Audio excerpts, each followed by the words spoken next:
வணக்க மக்களே, welcome to the show. இன்னைக்கு ஷோல நம்ம பார்க்க போறது இஷ் அப்படின்ற ஒரு தமிழ் ஆந்தாலஜி மூவியோட ரிவ்யூ. இந்த படம் பாத்தீங்கன்னா ஆகா தமிழ் ஓடிடி ஆப்ல அவைலபிளா இருக்கு. இதுல மொத்தமா 4 பார்ட் இருக்கு. அதுல இப்போதைக்கு 2 பார்ட் மட்டும் தான் ரிலீஸ் பண்ணிருக்காங்க. ஹிந்தியில வந்த லவ் ஸ்டோரிஸ் இருக்குல்ல, கிட்டத்தட்ட அந்த ஸ்டைல்ல அமைக்கப்பட்ட ஒரு தமிழ் ஆந்தாலஜி மூவி. அதோட எக்ஸாக்ட் ரீமேக்லாம் இல்லை, ஏன்னா இதுல வந்து 2 கதையுமே வந்து கொஞ்சம் புதுசா தான் இருந்துச்சு. ஆக்சுவலா இதுல முதல் கதை காமத்துப்பால் அப்படின்ற கதை. இதுல வந்து 8th ஸ்டாண்டர்ட் படிக்கிற பசங்களுக்கு செக்ஸ் அப்படின்னா என்ன மாதிரியான புரிதல் இருக்கு அப்படின்றத சொல்லக்கூடிய ஒரு கதை. அது மட்டும் இல்லாம அந்த செக்ஸ் எஜுகேஷனை சொல்லித்தர வேண்டிய அந்த டீச்சர் இருக்காங்களா, அவங்களுக்கு என்ன மாதிரியான தயக்கங்கள் இருக்கு அப்படின்றதையுமே சொல்லியிருப்பாங்க. இந்த கதையை பொறுத்த வரைக்கும் பாத்தீங்க அப்படின்னா ரொம்ப பேசப்பட வேண்டிய ஒரு டாபிக், ரொம்பவே ஸ்ட்ராங்கா பேசியிருப்பாங்க. ஆல்சோ அந்த டீச்சர் எந்த மாதிரியான ஒரு சூழ்நிலைக்கு அப்புறமாட்டு இந்த டாபிக்கை தைரியமா எடுக்கலாம் அப்படின்னு தீர்மானிக்கிறாங்கல்ல, அந்த ஒரு மொமெண்ட்டுமே வந்து ரொம்ப நீட்டா அமைக்கப்பட்டுச்சு அப்படின்னே சொல்லலாம்.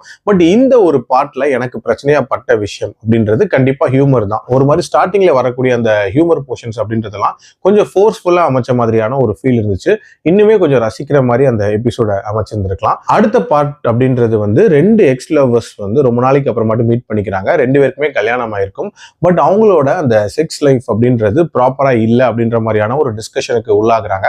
அதுக்கப்புறம் அவங்க 2 பேரும் பண்ணக்கூடிய விஷயங்கள் என்ன அப்படின்ற மாதிரி தான் இந்த கதை போகும்.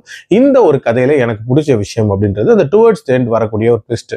அது உண்மையிலேயே இன்ட்ரெஸ்டிங்கான ஒரு ட்விஸ்டா இருந்துச்சு. ஆல்சோ பார்ட்னர்ஸ்குள்ள இந்த ஒரு பர்டிகுலர் டாபிக்கை பத்தி டிஸ்கஸ் பண்ணணும் அப்படின்ற மாதிரியான ஒரு விஷயத்தையும் சொல்லியிருப்பாங்க. அதுவுமே பேசப்பட வேண்டிய ஒரு விஷயம் தான். இந்த ஒரு பார்ட்ல எனக்கு பிரச்சனையாப்பட்ட விஷயமே எப்படின்னா ஸ்டேஜிங் தான். அதாவது ஸ்டார்டிங்ல அவங்களுக்குள்ள நடக்கக்கூடிய கான்வர்சேஷன்ஸ் இருக்கும்ல, அது இன்னும் கொஞ்சம் ஆர்கானிக்கா இருந்திருக்கலாம். ரொம்ப செயற்கைத்தனமான ஒரு ஃபீல் கொடுத்த ஒரு பார்ட் தான். ஓவரால் இப்போ வரைக்கும் ரிலீஸ் ஆயிருக்கிற இந்த 2 எபிசோட்ஸுமே ஓரளவுக்கு டீசென்டான ஒரு அட்டெம்ப்டா தான் பாக்குறேன். இன்ஃபேக்ட் தமிழ்ல கொஞ்சம் புதுமையான அட்டெம்ப்ட் தான். பட் இருந்தாலும் இன்னும் கொஞ்சம் குவாலிட்டி வைஸ் பெட்டரா இருந்திருக்கலாம். அண்ட் ஸ்டேஜிங் அப்படின்றதுமே நிறைய காட்சிகள் பெட்டரா இருந்திருக்கலாம் அப்படின்றது என்னோட ஒப்பீனியன். அடுத்த 2 பார்ட் எப்படி இருக்கு அப்படின்றத பொறுத்து இருந்து பார்ப்போம்.